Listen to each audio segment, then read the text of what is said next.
Good morning everyone. Today we are going to start our new lecture with DQL commands. In our previous lecture we learned about DML commands, which are insert, update and delete. Now in this one we are going to study about DQL commands, which are data query language commands, and we are having one command in it, which is select. So we are going to start with select command. What select command will do?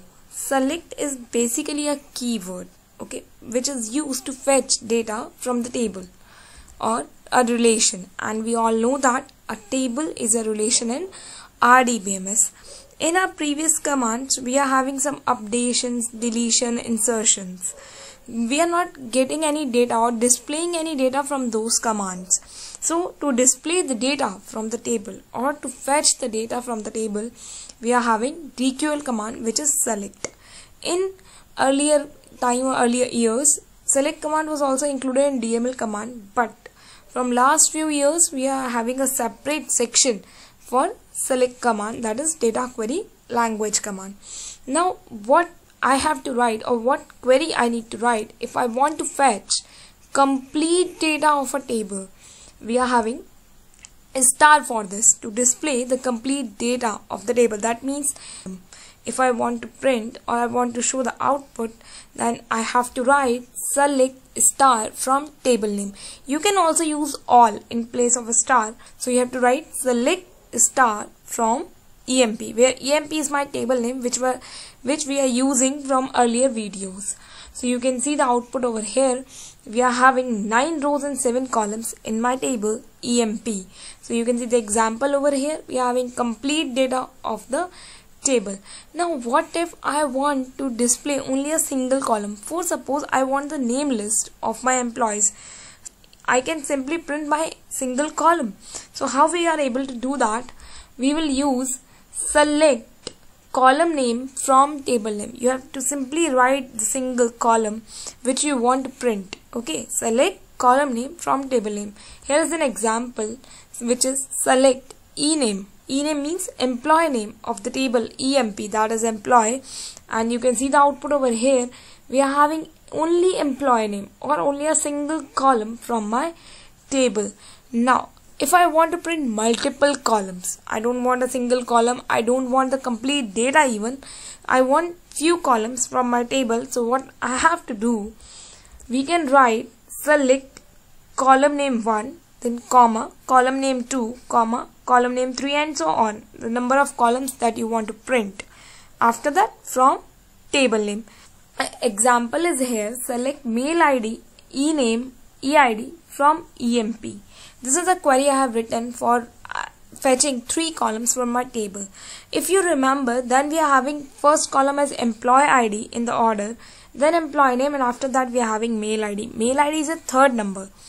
Now if I'm giving it in my query at first number, always remember this thing, that whatever order we are giving in our query, we will receive the same order in the output, irrespective of the order in the original table.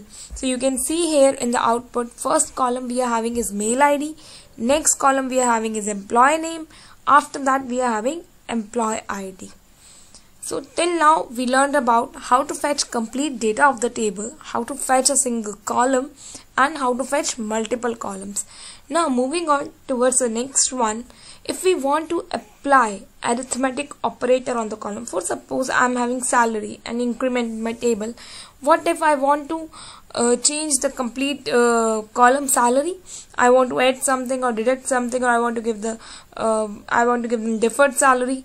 So we need to do the changes sometimes. So what I have to do, I will simply write select my column name on which I want to apply arithmetic operation, then arithmetic operator which I want to apply. For example, addition, that is plus. For subtraction we are having minus, then division, multiplication, etc. After that it's your choice whether you want to change the complete column with a value or with another column.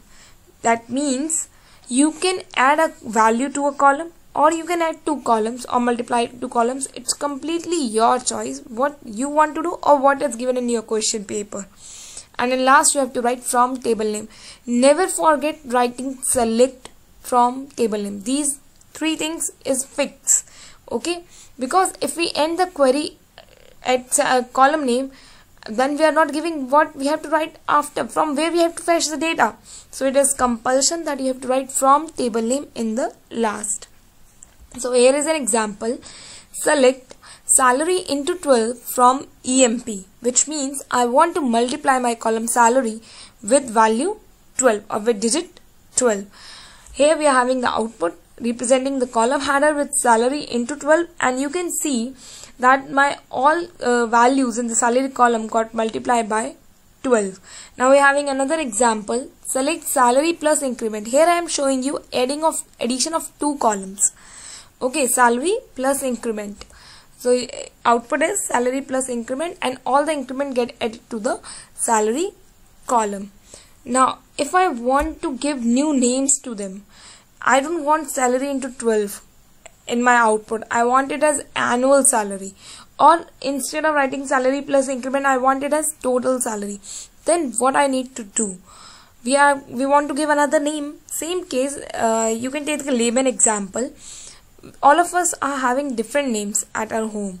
Okay, our parents call it from other name, relatives from other, friends from other names.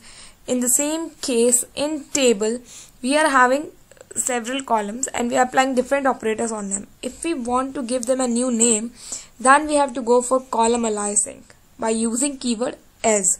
Column aliasing means giving new name to a column.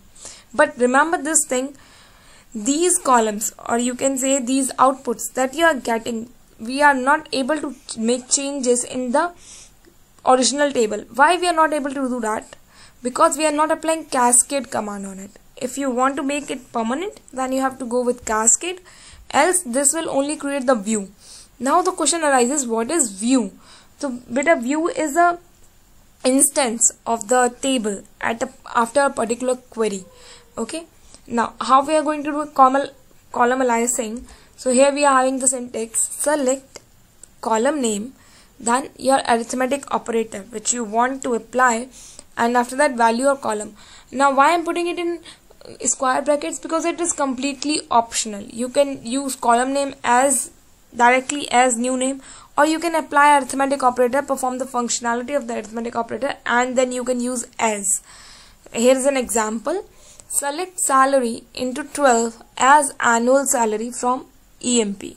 Now remember this thing, when you are giving a new text, or when you are giving a text in the query, you have to use apostrophes always. Remember this thing. Then you can see over here in my output, now it is annual salary. Earlier it was salary into 12. Now we are having it as annual salary. After that, if I want to enter text in my column names, means I want to enter some text like lives in this department, having percent. So these kind of text, if I want to enter between two columns, then what I have to do, I have to write select column name, then text. As I told you earlier, we have to give the text in apostrophes. After that, column name from table name. So here's an example. Select e name, which is employee name, lives in elog from EMP. Remember, we have to insert comma between them. So in output you can see over here, employee name, lives in, and the location, like Sita lives in Delhi. In this way we can enter a text in a column. Now here I am ending my video. Today we learned about select command, and in select how can we fetch the complete data, a single column, then multiple columns. After that, applying arithmetic operators on it, then giving new names which is known as column aliasing, and in last how to enter a text between the column names. In our next video we are going to study about other SQL commands and clauses which we can insert in select command. Thank you.